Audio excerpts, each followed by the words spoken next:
Checking the salt on the pool. Put the sensor in. Salt level is at a 5,000. So we're working on a full pilot digital by Autopilot.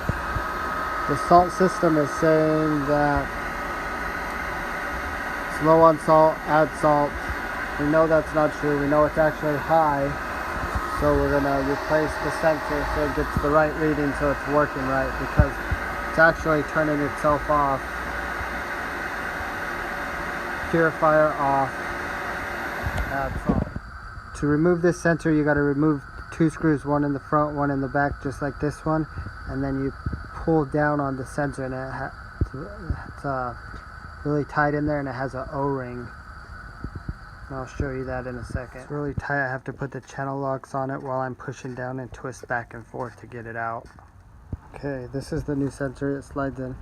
So when you put this in, you got to make sure that the flow is going the right way, so that this tab touches there when there's flow, which tells it that there's flow. So when you stick it back in, you got to make sure you stick it the right way, and it just slides in there, and then you lock it in place with those 2 screws. So to get this to set, you got to grab from underneath, probably with both hands, and pivot back and forth and pull on it upward. And it takes a little bit of strength to get it all set and nice in there.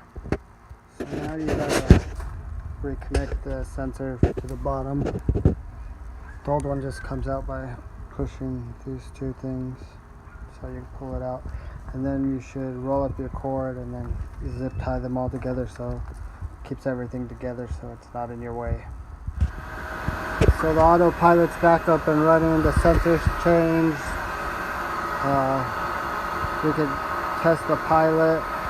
It says 36. I'll come back, check it tomorrow, see where it's at. But it's up and running now. Before it was just saying off.